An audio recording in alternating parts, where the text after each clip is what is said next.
आज जो समाजवादी पार्टी का शीघ्र प्रतिनिधि मंडल बनारस में कमिश्नर से मिला, आयुक्त महोदय ने आश्वासन दिया है कि जो भी बुनकरों से संबंधित जो डिमांड आई है, जो मांग पत्र आपने सौंपा है, उसको हम शासन को अवगत कराएंगे। हम लोगों ने 6 सूत्रीय मांग कमिश्नर महोदय के सामने रखी है। उसमें कुछ सुझाव है और कुछ सरकार से मांगे हैं। जो सरकार इस पत्र के माध्यम से कमिश्नर द्वारा वहां भेजा जाएगा लखनऊ, और माननीय उत्तर प्रदेश के मुख्यमंत्री शायद इस पर जरूर लेंगे, क्योंकि इसको पिछले दिनों आपने देखा कि बुनकरों ने लगातार अनिश्चित हड़ताल कर रखी है और इस दौरान समस्त कार्य बंद है। और पहले से ये इस उद्योग को काफ़ी चोट पहुंची जब मार्च से लॉकडाउन लगा। उसके बाद जो है लगातार इनकी स्थिति बिगड़ती गई और अब जो है जब थोड़ा बहुत लॉकडाउन खुला है और उनको सुविधा की ज़रूरत थी, ऐसे में सरकार का जो बिजली का पुराना बिल था उसको फ्लैट रेट पर जो उपलब्ध करा रही थी उसको समाप्त किया गया, जिससे इसमें और गंभीर स्थिति उत्पन्न हो गई और बिजली का बकाया ना देने के कारण इनके कनेक्शन काटे जा रहे हैं और बिजली की आरसी जारी की जा रही है। जो लॉकडाउन को देखते हुए 6 महीना पूरा रोजी रोजगार बंद रहा।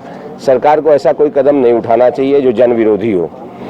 सरकार से बुनकरों की जो 6 सूत्री मांग है, इसी संदर्भ में हम लोगों ने डिमांड किया है कि जो पूर्व की भांति जो फ्लैट रेट पर बिजली दी जाती थी उसी की तर्ज पर ये सन 2020 तक जो पैसा पेंडिंग है वो जमा करा लिया जाए और बुनकरों को और भी सुविधा के हिसाब से इनको जो लॉकडाउन में दिक्कत हुई है सरकार उनको अन्न और उसकी सुविधा उपलब्ध कराए, खाद्य रसद सामग्री और बुनकरों की आर्थिक स्थिति को ठीक करने के लिए बुनकर केंद्र की स्थापना करे और उस केंद्र के माध्यम से सरकार शीघ्र नेतृत्व जो है सरकार एक कमेटी बना के बुनकरों का माल परचेस करे, क्रय विक्रय करे और उनको जो साड़ियों में उपयोग होने वाला धागा है इसको भी सरकार उपलब्ध कराए। समझिए एक सवाल, 3 महीने तक बुनकरों की सूली लेने के लिए कोई भी नहीं। अभी कांग्रेस प्रदेश अध्यक्ष आए, उन्होंने भी बुनकरों के हित की बात कही। एकाएक सभी राजनीतिक पार्टियां बुनकरों की बात क्यों कर रही हैं? देखिए,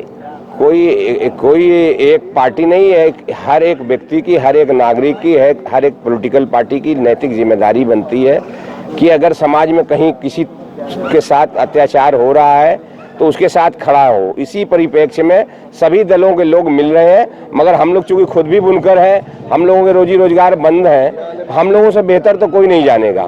जिन्होंने भी इस तरीके के एफर्ट किए हैं वो राजनीतिक लाभ लेने की कोशिश है और इन लोगों ने पहले शासन सत्ता में भी रहे, कभी कोई बुनकरों का ख्याल नहीं रखा, कोई केंद्र की स्थापना नहीं की, कोई सुविधा, कोई सब्सिडी बुनकरों को नहीं दी। पिछली सब्सिडी सन 2006 में जब माननीय मुलायम सिंह यादव उत्तर प्रदेश के अंदर मुख्यमंत्री थे तब से ये लागू थी, सन 2006 से आज तक लागू थी। मगर इस सरकार, जन विरोधी जो सरकार है उत्तर प्रदेश की, इन्होंने ये समाप्त करने का काम किया है और जन विरोधी जो काम करेगा, शासन सत्ता तो हमेशा आता और जाता रहेगा, मगर जनता की जिम्मेदारियों को निभाने वाले लोगों को हमेशा सत्तासीन होना पड़ता है और जो जन विरोधी काम करेगा वो सत्ता से बाहर होगा। ये तो वक्त बताएगा, इलेक्शन बताएगा। मगर इस दौरान जो हम सबकी जिम्मेदारी बनती है अपने नागरिकों की सुरक्षा के लिए, अपने बुनकरों की भलाई के लिए, वो कदम उठाना चाहिए। इसी के नातकारे आज हम लोगों ने ये मिला है और निश्चित तौर से ये कमिश्नर साहब ने जो आश्वासन दिया है सरकार तक इन बातों को पहुंचाएंगे। सरकार इस पर विचार भी करेगी और उम्मीद है कि आने वाले समय में मांगेंगे, क्योंकि हमारे शहर के, भारत के प्रधानमंत्री और हमारे शहर के सांसद हैं श्री नरेंद्र मोदी, और उनके रहते यहाँ की जनता भूखमरी के कारण आत्महत्या कर रही है, खून बेच रही है। तो निश्चित तौर से जरूर प्रधानमंत्री जी संज्ञान लेंगे, उत्तर प्रदेश के मुख्यमंत्री को निर्देशित करेंगे इनकी समस्त समस्याओं को निदान करें और सारी समस्याओं को माने और इनकी सुरक्षा, स्वास्थ्य, शिक्षा की जिम्मेदारी ले सरकार। मैं विष्णु शर्मा, महानगर अध्यक्ष समाजवादी पार्टी वाराणसी। महानगर समाजवादी पार्टी का शीर्ष प्रतिनिधि मंडल आज कमिश्नर साहब के हम लोग कार्यालय में मुलाकात किए। आपको संदर्भित करना चाहते हैं कि बुनकर समाज के लोग, जीडीपी का दर लगातार गिरता जा रहा है और गिरने के कारण अगर कोई बहुत ज़्यादा अगर परेशान है तो हमारे बुनकर समाज परेशान है। बुनकर समाज की स्थिति ये हो गई कि पूरे लॉकडाउन में इनके व्यवसाय को चौपट कर दिया गया और धागा नहीं मिलने के कारण भुखमरी की स्थिति पैदा हो गई है।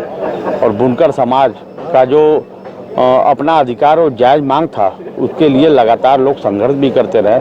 आप देख सकते हैं 3 दिन से लगातार मुर्री बंद है बनारस में, एक भी करगे नहीं चल रहे हैं। और सरकार से हम मांग करने आए हैं कमिश्नर साहब के द्वारा कि जो बुनकरों को फ्लैट रेट पर शुल्क लिया जाता था वो बंद कर दिया गया है। और हम लोगों ने कमिश्नर साहब से मांग किया कि बुनकरों के हित में जो भी जन कल्याणकारी योजनाएं हैं पूर्ववत लागू था उसको लागू किया जाए और बुनकरों को फ्लैट रेट पर बिजली मुहैया कराने के लिए और शुल्क पुनः लिया जाए। और इन सब मांगों पर गंभीरता से कमिश्नर साहब ने सुना और हम लोगों को आश्वस्त किया कि आप लोगों के समस्त मांग को हम शासन को अग्रसारित करेंगे।